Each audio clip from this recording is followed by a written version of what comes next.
ಸ್ವಾಭಿಮಾನಿ ರಾಜಕಾರಣಿ ಇನ್ನು ನೆನಪು ಮಾತ್ರ.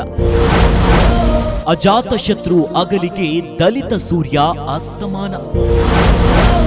ಹೋರಾಟವನ್ನೇ ಉಸಿರಾಗಿಸಿಕೊಂಡಿದ್ದ ನಾಯಕ ಇನ್ನಿಲ್ಲ. ಇಹಲೋಕ ತ್ಯಜಿಸಿದ ಸ್ವಾಭಿಮಾನದ ಪ್ರತೀಕ, ದಲಿತ ಪರ ಚಿಂತಕ. ಕರ್ನಾಟಕ ರಾಜಕಾರಣದಲ್ಲಿ ಅಜಾತಶತ್ರು, ಸ್ವಾಭಿಮಾನಿ ರಾಜಕಾರಣಿ ಎಂದೇ ಹೆಸರುವಾಸಿಯಾಗಿದ್ದ ವಿ. ಶ್ರೀನಿವಾಸ್ ಪ್ರಸಾದ್ ಇನ್ನು ನೆನಪು ಮಾತ್ರ. ದಲಿತ ಪರ ಚಿಂತನೆ, ಸಾಮಾಜಿಕ ನ್ಯಾಯದ ಪ್ರತಿಪಾದನೆಯನ್ನೇ ತನ್ನ ಉಸಿರಾಗಿಸಿಕೊಂಡಿದ್ದ ಮೇರು ವ್ಯಕ್ತಿ ಇನ್ನು ನೆನಪು ಮಾತ್ರ.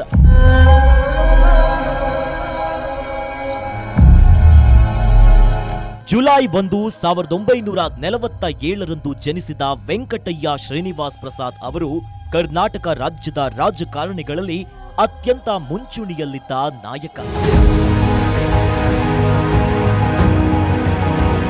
ಕೇಂದ್ರದಲ್ಲಿ ಅಟಲ್ ಬಿಹಾರಿ ವಾಜಪೇಯಿ ಸರ್ಕಾರದಲ್ಲಿ 1999 ಮತ್ತು 2004 ನಡುವೆ ಕೇಂದ್ರ ಸಚಿವರಾಗಿ ಸೇವೆ ಸಲ್ಲಿಸಿದವರು.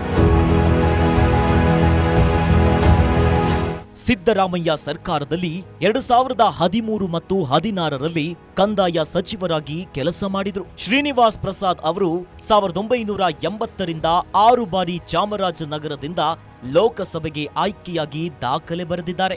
ರಾಜಕೀಯ ಪ್ರವೇಶಿಸಿ 50 ವರ್ಷ ತುಂಬಿದ ಹಿನ್ನೆಲೆಯಲ್ಲಿ ಕಳೆದ ತಿಂಗಳು ಮಾರ್ಚ್ 17ರಂದು ಸುವರ್ಣ ಮಹೋತ್ಸವ ಆಚರಿಸಿ ಚುನಾವಣಾ ರಾಜಕೀಯ ಮತ್ತು ಸಕ್ರಿಯ ರಾಜಕೀಯಕ್ಕೆ ನಿವೃತ್ತಿ ಘೋಷಿಸಿ ಇತರ ರಾಜಕಾರಣಿಗಳಿಗೂ ಮಾದರಿಯಾಗಿದ್ರು.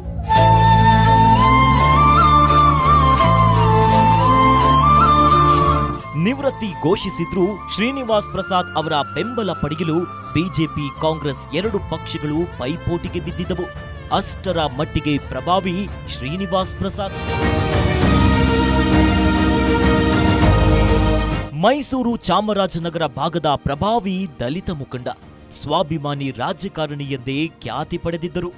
ಮೂಲತಃ ಮೈಸೂರಿನ ಅಶೋಕ್ಪುರಂನವರಾದ ಶ್ರೀನಿವಾಸ್ ಪ್ರಸಾದ್ ಚಾಮರಾಜನಗರ ಮೀಸಲು ಲೋಕಸಭಾ ಕ್ಷೇತ್ರದಿಂದ 6 ಬಾರಿ ಸಂಸದರಾಗಿ ಆಯ್ಕೆಯಾಗಿದ್ದರು. ಇವರಿಗೆ ಪತ್ನಿ ಹಾಗೂ 3 ಹೆಣ್ಣು ಮಕ್ಕಳಿದ್ದಾರೆ.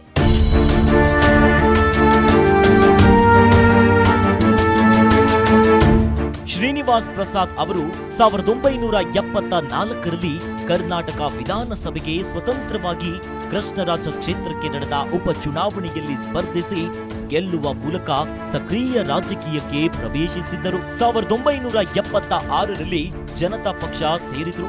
ಅದರಿಂದ ತೊರೆದು 1979ರಲ್ಲಿ ಕಾಂಗ್ರೆಸ್ ಸೇರ್ಪಡೆಯಾಗಿದ್ದರು.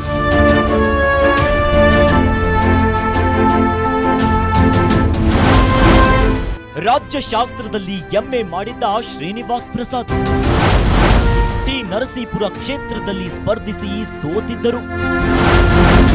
ಸೋತರು ಎದೆಗುಂದದ ಛಲದಂಕಮಲ್ಲ ಸ್ವಾಭಿಮಾನಿ.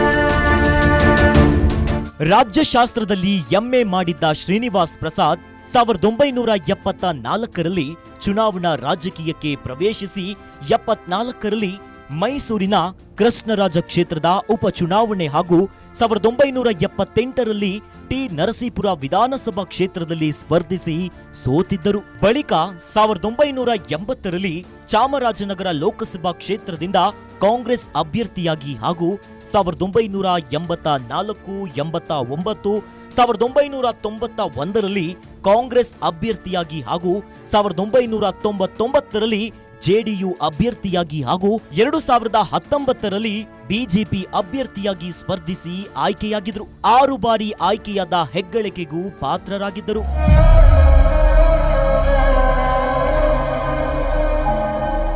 ರಾಜ್ಯ ರಾಜಕಾರಣದಲ್ಲಿ ಸ್ವಾಭಿಮಾನಿ ರಾಜಕಾರಣಿ ಇನ್ನು ನೆನಪು ಮಾತ್ರ ಅನ್ನೋದು ಕಹಿ ಸತ್ಯ. ಆದರೂ ಅಜಾತಶತ್ರು ಅಗಲಿಕೆ, ದಲಿತ ಸೂರ್ಯ ಅಸ್ತಮಾನ ಆಗಿದ್ದು ದುಃಖದ ಕಾರ್ಮೋಡದಲ್ಲಿ ಕರುನಾಡು ಮುಳುಗಿದೆ. ಅವರ ಆತ್ಮಕ್ಕೆ ಚಿರಶಾಂತಿ ದೊರೆಯಲಿ.